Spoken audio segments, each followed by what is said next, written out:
Hey guys, Taylor here from the Dog Training Lifestyle. It's been a while since I've done some Q&As and I do apologize about that. But if you've been following me on Instagram, you would notice that I have been traveling around training and teaching the dogs within the rescue groups. We've been to a few different countries and places this year, which is really exciting. But we're back now, ready to answer some questions. And there's a couple that I have noticed I've seen on repeat. Now, these are usually quite basic questions. We hear them all the time.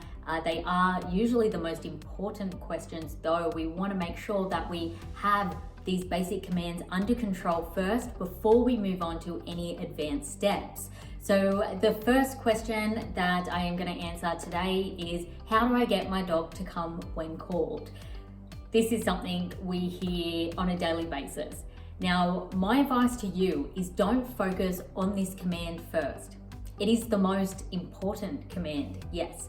But if we focus on it too early, we aren't going to get the best results throughout our whole training program. Now, if you are interested in learning a little bit more about our training program, feel free to send me a DM and I can come back to you with a basic program for you to follow so that you can follow through step by step before you move on to more advanced steps like off-leash training. Off-leash training. Now, this is something that you should leave till the end until you have every other command under control first. Now, the reason I say that is we want to make sure that your dog is listening to your sits straight away.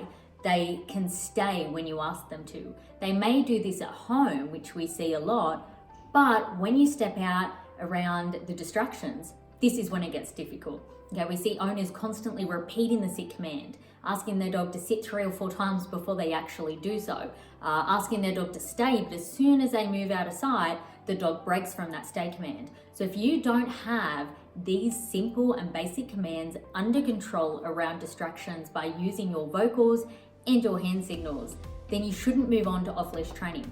Now, my first biggest tip is do not ever let your dog off leash unless you 100% can trust that they are going to come back. Now, you really need to practice your recall training on a short lead first. Okay, getting them to sit and stay, stepping back, asking them to come, placing them back in the sit position, and rewarding them with a treat. Now, if you can practice this 3 to 4 times, give them a little break in between. Make sure you're giving your dog lots of breaks during training. If you overtrain, your dog is going to become bored. Now, a bored dog is no good for anyone. As soon as they become bored, they are not going to listen. They need to remember training, it should be something fun and exciting that you guys do together. It should not be a chore. Now, as soon as it becomes a chore and your dog does not want to do it, you are going to run into some issues and usually stubborn behavior. And when a dog is stubborn, I can guarantee if you try to take them off leash, they are not going to return, especially not around distractions. So my next tip is to practice until perfect on a short lead. Then do not take your dog off leash straight away.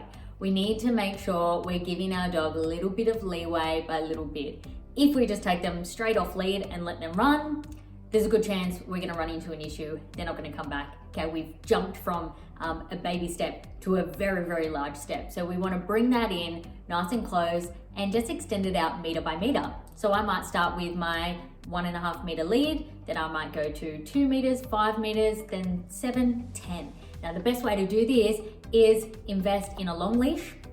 If you can, long bungee lead that you can get from the pet stores, you can get them online. Or if your dog isn't super strong, you can practice with just a normal rope.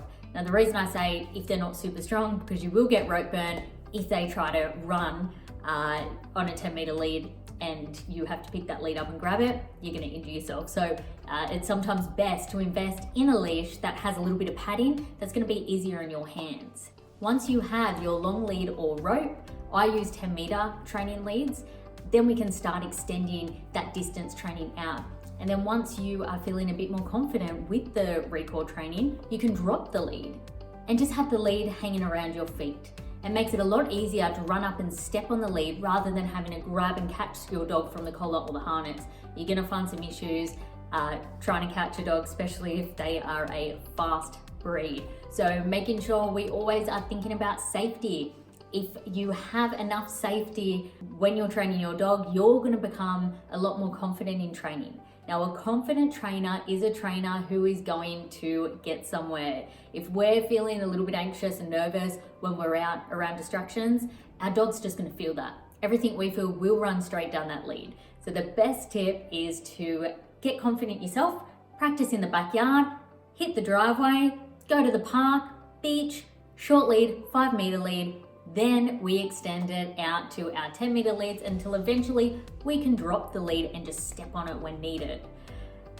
Once you're 100% confident that your dog is going to return to you around distractions, you may begin training with your off leash. Now, I still suggest do not let them go any further than sort of 5 meters.